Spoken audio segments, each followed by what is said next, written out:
दोस्तों, इस वीडियो में हम कुछ बहुत ही ज़्यादा इंपॉर्टेंट नई कंपनियों को कवर करने वाले हैं। ये कंपनियाँ शॉर्ट टर्म के पॉइंट ऑफ व्यू से देखोगे तो कहीं न कहीं आपको अप एंड डाउन देखने को मिलेंगे। लॉन्ग टर्म के पॉइंट ऑफ व्यू से देखें तो हमारे लिए अच्छी अपॉर्च्युनिटी साबित हो सकते हैं। लेकिन कोई भी रिकमेंडेशन मैं आपको देने की कोशिश नहीं कर रहा हूँ कि आप बाय करो, सेल करो, ऐसा कुछ भी नहीं है। आपको लर्निंग पर्पज़ के लिए मैं वीडियो बना रहा हूँ। आप किसी भी स्टॉक को एक बार एनालिसिस करते हो, गो थ्रू करते हो, तो आप खुद भी कंपनी के बारे में पढ़ सकते हो इन्वेस्टमेंट करने से पहले। अगर आप देखोगे नई कंपनी के बारे में बात ही कर रहे हैं तो उसमें बंसल वायर इंडस्ट्रीज़ लिमिटेड, ये कंपनी जिस तरह से ग्रो कर रही है, भविष्य में इसमें अच्छी अपॉर्चुनिटी हमें देखने को मिल सकती है। अभी जुलाई से लेकर के नवंबर तक में अच्छे रिटर्न बना के दिए कंपनी ने। सिर्फ 6000 करोड़ की मार्केट कैपिटलाइजेशन इस कंपनी की है। ओवरऑल अगर आप देखोगे ना, इसमें पब्लिक होल्डिंग आपको कम देखने को मिलेगी और प्रमोटर ने अच्छी क्वांटिटी यहाँ पे लेके रखी है। आप देखोगे यहाँ पे लगभग 78% तक अप्रॉक्स होल्डिंग है। एफआईएस की बात करते हैं 2-3% तक की होल्डिंग है। डोमेस्टिक इंस्टीट्यूट की बात करें, उनकी होल्डिंग भी आपको यहाँ पे बढ़ती हुई दिख रही है। पब्लिक होल्डिंग आप देखोगे यहाँ पे ट्रिम होकर लगभग 4-4.25% तक की देखने को मिल रही है। कंपनी छोटी है तो वॉलिटिलिटी आपको टाइम टाइम पे देखने को मिल जाएगी। अगर आप रिजर्व देखते हो वो भी कंपनी के अच्छे हैं। 1000 करोड़ के रिजर्व है जो कि पहले सिर्फ 100 करोड़ के हुआ करते थे। अगर हम बोरिंग की बात करें वो भी कम होती हुई दिख रही है। यहाँ पर सेल्स ग्रोथ की बात आप करोगे यहाँ पर तो 1300 करोड़ की जो सेल्स थी 2200 करोड़ तो जाती हुई दिख रही है। नेट प्रॉफिट की बात करोगे वो भी 18 करोड़ से कितना 68 करोड़ तो जाता हुआ दिख रहा है। तो ये सब चीज़ें आपके लिए बहुत इंपॉर्टेंट हो सकती हैं अगर हम लॉन्ग टर्म के प्रॉस्पेक्ट से अच्छी कंपनी को फाइंड आउट करना चाहें तो। और जो स्टेनलेस स्टील इंडस्ट्री है, और यहाँ देखो वायर जो कंपनी बनाती है, मैन्युफैक्चरिंग कंपनी है, इसका जो यूज़ है वो बहुत ज़्यादा अलग अलग इंडस्ट्री में होता है। इंफ्रास्ट्रक्चर में भी यूज़ होता है। अगर आप देखोगे डिफेंस बात करें वहाँ पे भी यूज़ होता है। तो इसका रोल जो है ना, एंड यूज़र आपको दिखते हैं, लेकिन कहाँ कहाँ पे किस तरह से कंपनियाँ बना रही हैं, किस तरह से आगे सप्लाई हो रही है, ये सब हम समझ नहीं पाते हैं। और अगर आप इसका भी स्टॉक भी देखोगे 98.0 इंडस्ट्री पे देखोगे 28.58 देखने को मिल जाता है। हालांकि नई कंपनी है तो आपको यहाँ पे पेट्रोस्की स्कोर जो है वो आपको बहुत ज़्यादा हाई देखने को नहीं मिलेगा, क्योंकि जो बड़ी बड़ी कंपनियाँ होती हैं ऑलरेडी स्टैब्लिश हो चुकी होती हैं, उसका पेट्रोस्की स्कोर आपको अच्छा देखने को मिल जाता है। ये सब नई कंपनियाँ हैं तो आपको कहीं ना कुछ आपको कॉम्प्रोमाइज़ करना पड़ता है। फिर दोस्तों बात करें नई कंपनी की, एक और है सेगल इंडिया लिमिटेड। ये कंपनी भी जब मार्केट में आई थी उसके बाद ही देखोगे तो अच्छा ऑर्डर मिले हैं। हालांकि टॉप से इसमें करेक्शन 18% देखने को मिल रहा है, कोई रिटर्न नहीं बने हैं। जिन लोगों ने एकदम टॉप में ले लिया होगा ना शुरुआत में न्यूज़ देख करके, वो अभी थोड़ा पेन में होंगे। लेकिन मार्केट कैपिटलाइजेशन 5,500 करोड़ की है। अब इंफ्रास्ट्रक्चर जैसे इंडिया में डेवलपमेंट हो रहा है उसमें इस कंपनी का कंट्रीब्यूशन अच्छा है। इनके पास अच्छे खासे प्रोजेक्ट हैं, गवर्नमेंट प्रोजेक्ट भी होते हैं। ये कंपनी क्या करती है, एलिवेटेड रोड होता है, फ्लाईओवर बनाती है, ब्रिजेस बनाती है, रेलवे ओवरपासेस बनाती है, टनल्स हैं, हाईवे है, एक्सप्रेस वे है, रनवे है। मतलब इंफ्रा में जुड़े हुए डायरेक्टली इनडायरेक्टली हर एक सेगमेंट में इसका कामकाज देखने को मिल जाता है। उसके अलावा स्टॉक पी भी 18.7 है, इंडस्ट्री भी देखो 23.2 है। मतलब वैल्यूएशन भी अच्छा है। Return on equity, return capital employ अभी कुछ हम बोल नहीं सकते कि कितना आगे चल के जाएगा। लेकिन प्रमोटर होल्डिंग देखोगे अभी ये स्प्लिट भी होना है 75-25 में, लेकिन अभी तो अच्छी खासी होल्डिंग के पास में है। इंस्टीट्यूशन इन्वेस्टर भी आपको देखने को मिल जाएंगे और पब्लिक होल्डिंग बहुत नॉमिनल सी है, आपको 8% तक देखने को मिल जाती है यहाँ पर। इवन अगर आप बैलेंस शीट की बात करोगे तो इनके पास बोरिंग आपको देखने को मिलेगी, क्योंकि इंफ्रा वाली कंपनियां हैं तो इनको कहीं ना कहीं बोरिंग लेना पड़ता है। फिर भी रिजर्व की कंपैरिजन देखोगे तो बोरिंग कम ही देखने को मिल रही है। और लास्ट क्वार्टर के कंपैरिजन में कंपनी की बोरिंग कम भी होती हुई दिख रही है। यहाँ पर long term borrowing 600, short term borrowing 300 है। अगर हम कंपेयरिंग करते हैं सेल्स की तो 800 करोड़ से 3000 करोड़ तक सेल्स भी जा रही है। नेट प्रॉफिट देखोगे तो 112 से 300 तक जाता हुआ दिख रहा है। उसके बाद दोस्तों अगर हम बात करते हैं इसको लेकर टारगेट, तो बहुत ब्रोकरेज हाउस हैं जो इसको लेकर के बहुत ज़्यादा बुलिश हैं। अगर आप देखोगे जेएम फाइनेंशियल्स की बात करते हैं तो इनका कहना है कि ये कंपनी करंट मार्केट प्राइस 317 है, ये लगभग 450 तक जाती हुई दिख सकती है।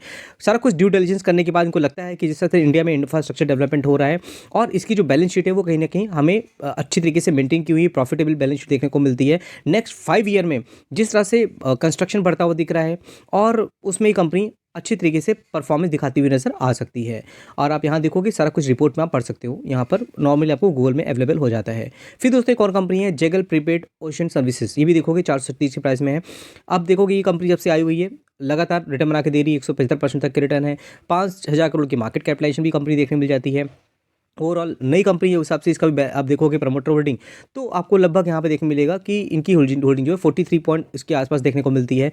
और इसमें भी इंस्टीट्यूशन इन्वेस्टर की बात करें तो अच्छी क्वांटिटी इन्होंने लेकर रखी है जब से कंपनी छोटी है। और पब्लिक की बात करते हैं 39.27% की होल्डिंग है, जो कि लास्ट क्वार्टर में यहाँ पे हमें कम होती हुई दिख रही है।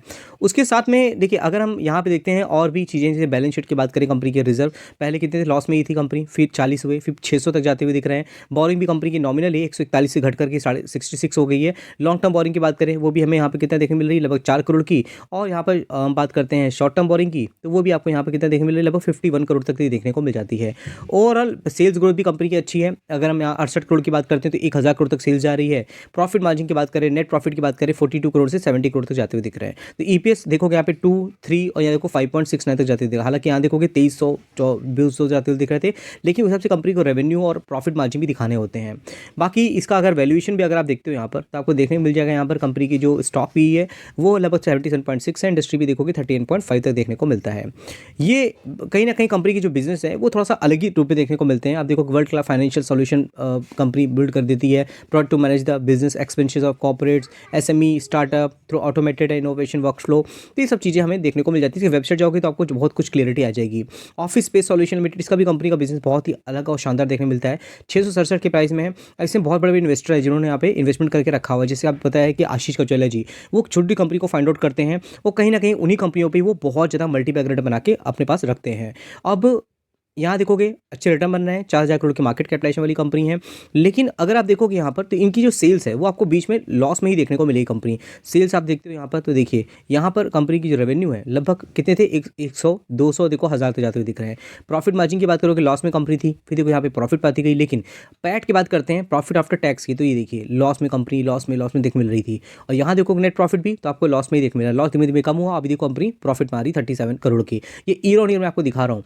बैलेंस शीट की बात करें, देखिए कंपनी पास कोई खास बैलेंस शीट नहीं था, लेकिन देखिए 354 हुए। बोरिंग की बात करें, बोरिंग कंपनी की 1000 करोड़ की है। कुछ पॉजिटिव चीज़ें हैं, कुछ नेगेटिव चीज़ें हैं। प्रमोटर होल्डिंग कम है 28% की, लेकिन प्रोफेशनल्स ने यहाँ पे अच्छी होल्डिंग बना के रखी है। अगर इंस्टीट्यूशन इन्वेस्टर की बात करें, और डोमेस्टिक इंस्टीट्यूशन ने यहाँ पे होल्डिंग अपनी इवन बढ़ाई है लास्ट क्वार्टर के कंपेरिजन में। और उसके साथ में अगर पब्लिक की बात करते हैं तो यहाँ पे भी काफ़ी इन्वेस्टर ने लगभग 8% उन्होंने ले रखा है। आशीष कचौले जी की बात करेंगे तो इन्होंने लगभग 4.77% की होल्डिंग बना के रखी है। और ये होल्डिंग करोड़ों में शेयर होते हैं, ऐसा नहीं 4% है तो हमने 1 लाख 2 लाख लगा कर रखे हुए हैं। बाकी बहुत लोग तो एक्सपीरियंस उनको पता ही होगा सब चीज़ों को लेकर के। बाकी बहुत से अलग अलग भी यहाँ पे इंस्टीट्यूशन इन्वेस्टर आपको देखने को मिल जाते हैं यहाँ पर। बाकी ये कंपनी क्या करती है, ऑफिस स्पेस सॉल्यूशन रिलेटेड कामकाज देखने को मिलता है यहाँ पर। और बहुत से स्टार्टअप्स होते हैं जिनको जरूरत पड़ती है स्पेस की, वजह देखोगे। और भी कॉर्पोरेट्स हैं, मल्टीनेशनल कॉर्पोरेशन है जहाँ पे कंपनी काम करती नजर आती है। ICICI सिक्योरिटी की बात करें, एक्सिस कैपिटल की बात करें, सब आपको इनके साथ जुड़े हुए देखने को मिल जाएंगे। इसका भी अगर आप स्टॉक भी देखोगे बहुत ज़्यादा है, 375 है। और यहाँ पे इंडस्ट्री भी देखोगे 31.7 है। अगर कंपनी के रिजल्ट अच्छे आते हैं तो कहीं ना कहीं अच्छी ग्रोथ हो सकती है। कंपनी रिजल्ट नहीं अच्छे आते हैं, ईपीएस नहीं बढ़ता है, तो कहीं ना कहीं इसमें करेक्शन देखने को मिल सकता है। तो ये अनुमान लगा सकते हैं कि हाँ कंपनी के जिस हिसाब से अलग तरीके काम कर रही है और ग्रोथ देखते हुए नजर आ रहा है, तो उसमें कंपनी अच्छी तरीके से परफॉर्मेंस दिखा सकती है। हालांकि ईपीएस देखोगे तो इसके ईपीएस हमें बढ़ते हुए ही दिख रहा है। आप देखो 0.40 था, 5.51 तक जाता हुआ दिख रहा है यहाँ पर। और कंपनी की जो इस क्वार्टर रिजल्ट है उसमें भी कंपनी का रेवेन्यू बढ़ा हुआ है, ऑपरेटिंग प्रॉफिट बढ़ा हुआ है, नेट प्रॉफिट देखोगे वो भी आपको यहाँ पर बढ़ता हुआ दिख रहा है।